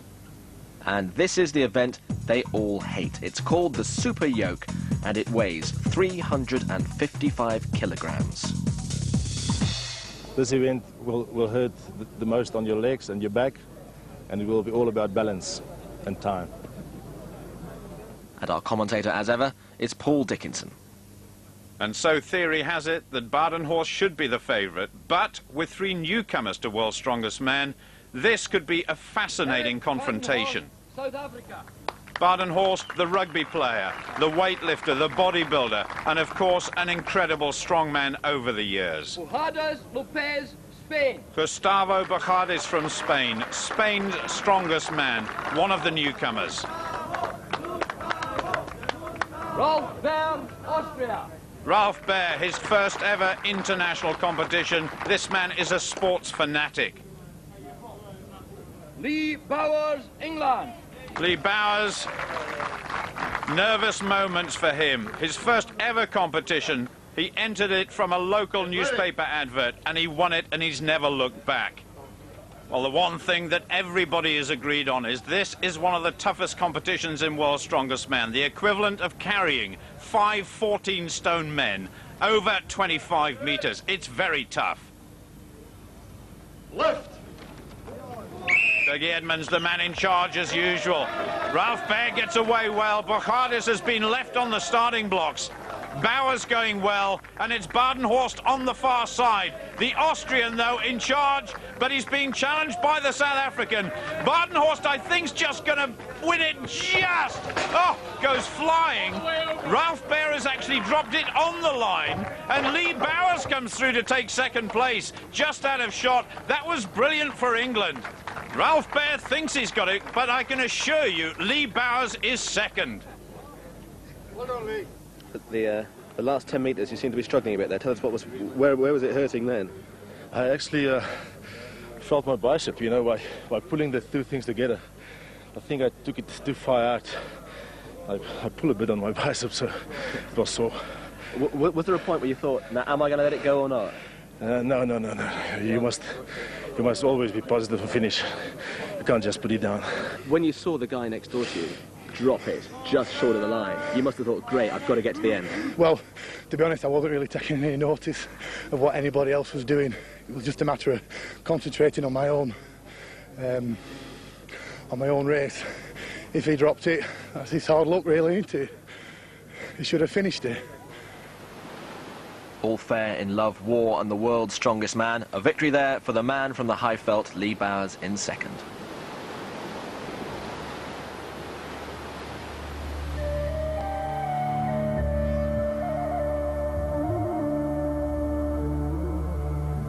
And for our second event, it's back down to the seafront. A very straightforward event. All you have to do is lift the car up.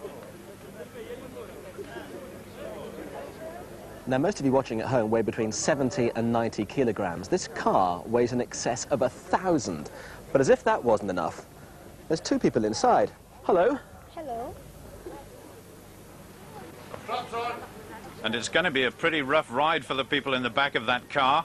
Ralph Baer on the right-hand side. Bujardes needs something good here to stay in the hunt for that final place. The competitors getting strapped on because, of course, grip is going to be very, very important in this event. That's one way of getting yourself psyched up. Off we go. Baer away to a cracking start. Look at how he crashes that down, but Bujardes, oh my goodness, he didn't get off the start line in the first event. It looks as though it's going to happen all over again. Austria have got a big strong man here, 6 repetitions, but Spain are struggling desperately. Ralph Baer, he hasn't been in strongman competition all that long, but already establishing himself as a very fine competitor. Bang! Down it goes again. 13 repetitions. That is fantastic. Bucharis cannot believe it. I think embarrassment more than anything else, but there's no need for Austria and Ralf Behr to be embarrassed. He's acquitted himself very, very well here. And setting a target which Badenhorst and Bowers are going to find hard to beat.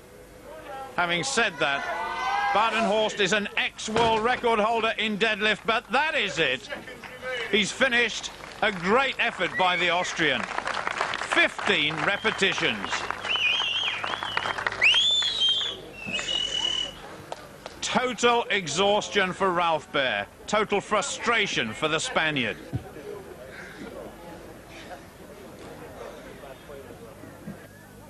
Lee Bowers, England, and Gerrit Badenhorst, South Africa. Well, Lee Bowers has chosen one of the most experienced competitors in the world of lifting weights like this. Gerrit Badenhorst, a one-time world champion in powerlifting. This exercise should suit him perfectly. But Bowers did so well in that first event to pick up a second place. 90 seconds the time limit, and Ralf Behr's lead is 15 repetitions. Away we go. Badenhorst slightly the faster, but Bowers staying with him. Look at the strain in the shoulders and the neck. Badenhorst just ahead. I think he had one disallowed there. I'm not sure why, but Bowers drawing within 1 repetition. In fact, he's level now. Badenhorst one ahead. Oh, my goodness, this is fascinating. Both men trying to close in on Ralf Behr's lead. I think Badenhorst had another one disqualified there. 12. Lee Bowers with the supersuit on. That's very tight lycra, supporting the back and the legs. Now, come on, Lee. He's going well. He's actually moved ahead of the South African for the first time. This is extraordinary. Badenhorst was the favourite. Now Lee Bowers is really coming on strong, but Badenhorst comes back with an extra one. 15 for Lee Bowers, 13 for Badenhorst. Lee Bowers, one more, and he's got it. Oh, he's got to get one more to go past the Austrian. Just 15 seconds to go before the time runs out. Last 10 seconds. Oh, this is incredible. Ralf Behr must be sweating now. Lee Bowers is level. Badenhorst the favourite within 1 repetition. It could not be closer. Lee Bowers equal first. Badenhorst has lost valuable points. That was extraordinary, and I'm sure he'll take referee Dougie Edmonds to task over those that were disqualified. But a brilliant performance by Lee Bowers. Badenhorst left to wonder what went wrong. I did not expect to do well in that event at all, but fortunately, done okay. You're in equal first place. Well done. Thank you. How much are you listening to the other guys score as well? Very much. I was trying for one more, for 16. It just wasn't there. Never mind. Dougie, why do you mean not by touchdown? Didn't touch the ball. Not bullshit, man. I could feel him touch the ball. Well, one of these situations which always produces extra tension and extra pressure. They've got judges sitting around the perimeter. The debate will go on for hours yet. Two questions. 1 or 2 of those were ruled illegal. Not happy about that? Not happy about it. I could feel I touched the ground, yeah. And we saw you yesterday with your arm in a fair bit of pain, and it's pretty heavily strapped here. Was it all right? Good, yeah. No problem. I won this event, 17 reps. No problem. I touched the ground. Any appeal? That's what I say. You know, what can you say? It's overruled. So. Have to win the next one? Yeah. All you can do. The rules are basically, from the first lift, they must straighten and momentarily stand still in a locked position. Thereafter, they must go down and touch the board. Now, Gerrit, on at least 3 occasions, that didn't touch the board. Well, it's obviously hard to tell, but the judge's decision is final, and they're brave guys. I mean, would you argue with Gerrit? So what that meant was that Bowers and Bear shared the spoils, with the South African back in third place, and who knows what effect that might have on the overall outcome of this heat. And so it's Perm 1 from 3 to go through to the final, but the poor Spaniard appears out of his depth. Well, as you've probably gathered from those first two events, Gustavo Bujarás of Spain is unlikely to become the world's strongest man. But stick a paintbrush or a pencil in his hand, and he's got to be the world's strongest artist. And he's very kindly agreed to do my portrait. Oh, by the way, he's from Barcelona.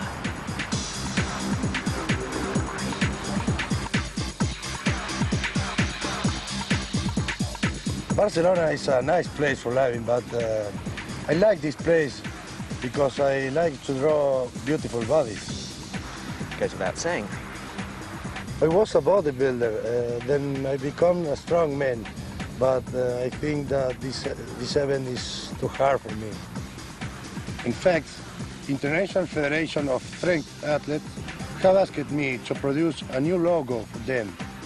It needs a bit more work. So, how is my portrait going? I think that it's very nice.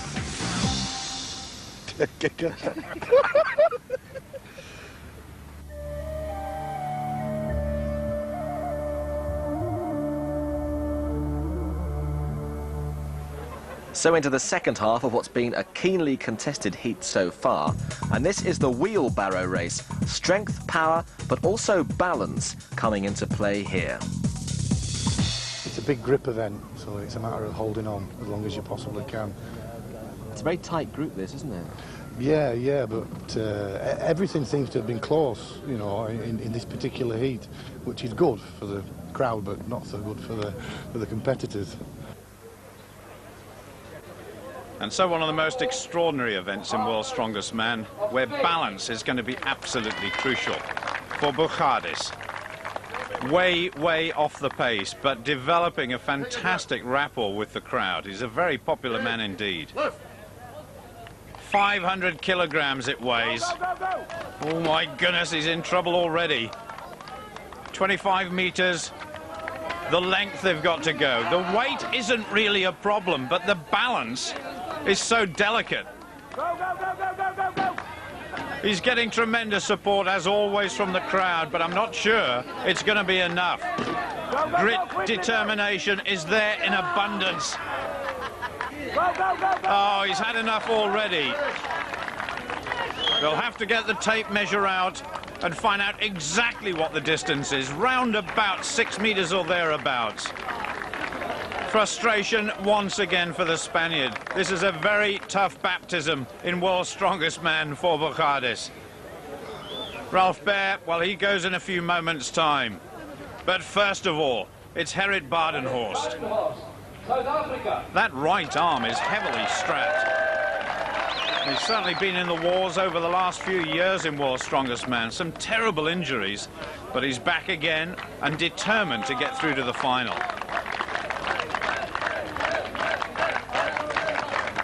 He only picked up 2 points in the last event for third place. That was extraordinary. What can he do here? Concentrating like crazy to keep the balance. He's going well. Oh, this is good from Gerrit Badenhorst. Magnificent. The wheelbarrow hasn't touched the ground at all. He's going to finish.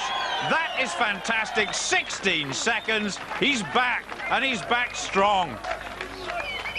No messing around there. No problems with the judges. The South African has got it right just when it matters most. Lee Bowers prowling in the background. He'll be the last competitor to go. Badenhorst wondering if it'll be enough. I think it will. 16.56 seconds. 16 seconds. That was fantastic. Well, when you're first up, it's not easy to say, you know, it was good. I was first looking at the other guys. I say the time now, and I think for me, this is a big event. I must win it, otherwise I'm in trouble. It's a very tight group, isn't it? I'm on my way home again then. If I'm second or third here, I must win it. Well, Badenhorst was on his way home after the heats last year. He does not want a repeat of that. A lot will depend on what the Austrian can do now. But he's chasing a very quick time. The first few meters, absolutely crucial to a successful run. Oh, he's going all over the place. He's more like a drunken driver than somebody who's pushing in a straight line. Badenhorst is safe. The South African still in the lead. The Austrian cruising into second place, but remember, it's the overall leader after event 2, Lee Bowers, who'll be the last to go. Just over 30 seconds. The Austrian is exhausted. But how many points will he get at the end of this event? How difficult? Very difficult to keep the balance. Gerrit is great. Lee Bowers, I'm sure, will have learned a lot from watching everybody, especially Gerrit Badenhorst, who's a true master at getting this one right. Now then, in Lee Bowers' wildest dreams, I bet he didn't think he was going to be in the lead at the halfway stage. He's got a lot to prove now, and he's really up for this event, that's for sure. The knee wraps just to protect him from the strain of lifting 500 kilograms and then pushing it as fast as possible. Away we go. Oh, he's in trouble already. This is desperate. Now, the first target is the Spaniard, but already Lee Bowers is in trouble. He's having problems with his grip. He's shaking his hands. There's a bit of pain there. Well, we've already seen how strong he is. Sheer strength, though, in this event is not enough. Come on, Lee. An extra point is going to do it. He's down again. Well, he's shaking his head. He's asking if he's past Buhardis's mark. That extra point could be crucial in determining if he can make it through to the final after the last event. He's got another, what, 40 seconds or thereabouts to make it count. Now, come on. He's lost it. He's had enough. That is desperate. I think he's in last place. Oh, my goodness gracious me. That was the problem. That is a serious setback for Lee Bowers. Badenhorst, of course, has got the 4 points. The Austrian in second place. Lee Bowers just looking for the measurement. I think it's less than Buhardis. 6:36 the target. I don't think he's got it. 5 meters 96 has been given. He'll only get a single point, and that is a big setback to his dream of making it through to the world's strongest man final. Just couldn't do any more? No, terrible event for me, that. Look at my hands, they're a mess. But never mind. I'm just tired, you know. Still, I've got to be positive for the next event. See what comes tomorrow, you know. So damage to Bowers' hands, but also to his pride, and that 4th place almost certainly rules him out of contention for getting into the final. So with one event to go, Gerrit Badenhorst is in pole position with 10 points, 1.5 points ahead of Ralph Baer. Bowers needs a miracle.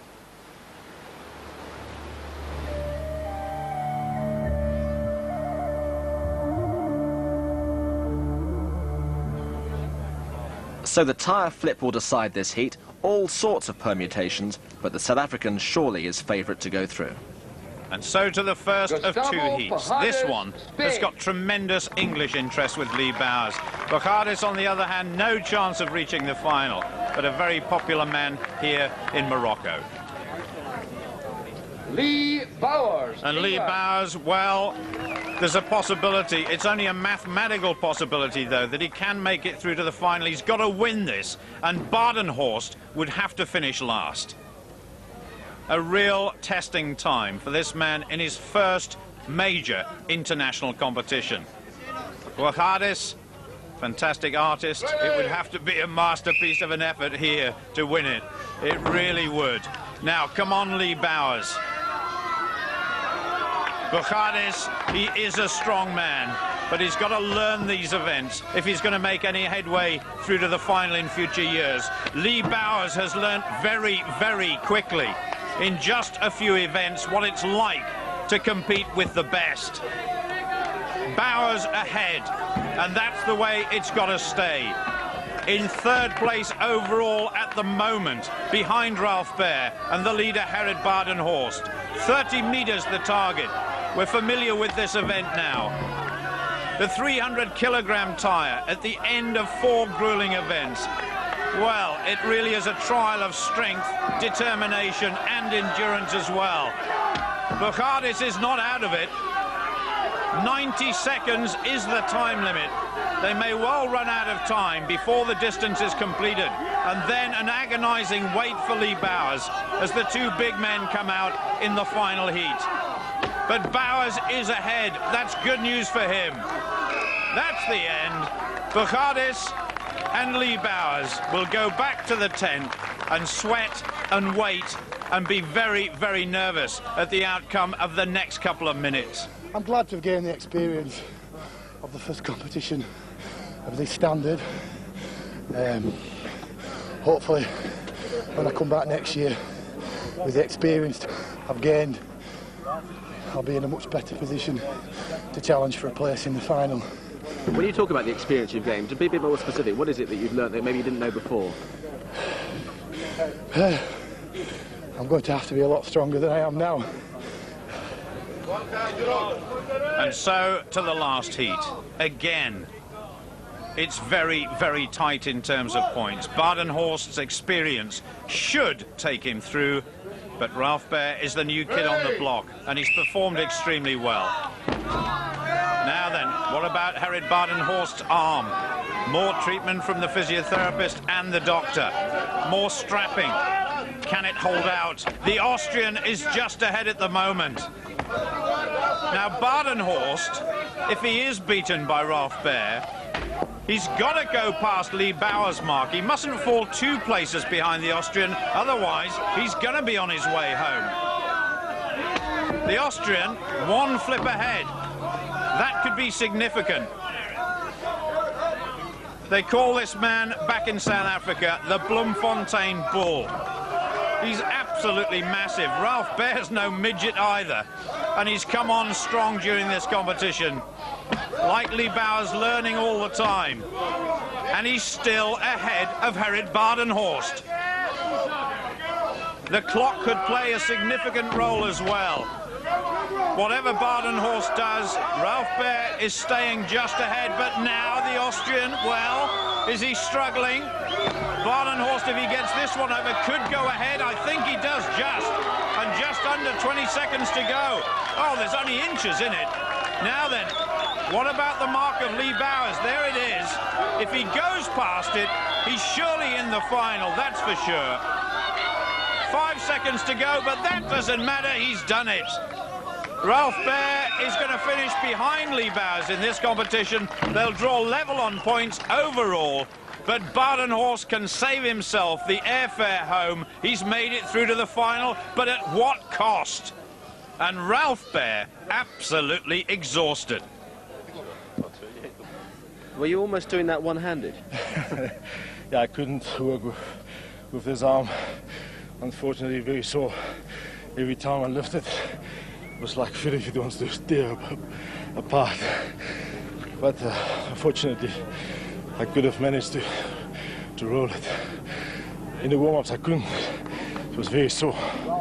But maybe the adrenaline and the drive to get through to the final pushed me in. So victory for Gerrit Badenhorst. Narrowly, though, from Lee Bowers, and the Englishman, a very creditable performance there. So a second South African through to the final, and Bowers gets second by virtue of more high placings in each of those 4 events.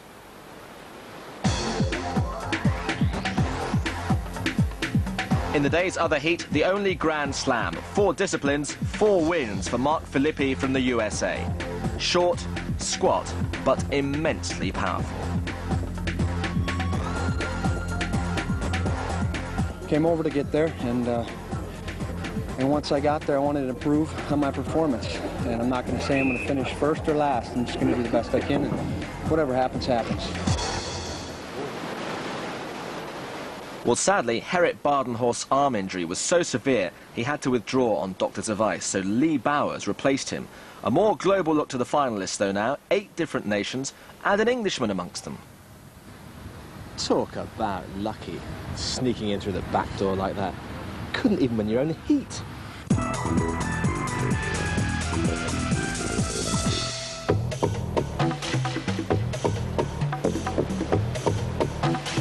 Just 2 more finalists to find, and in our next programme, Stuart Murray from Scotland faces the toughest task of all against defending champion Jouko Ahola of Finland.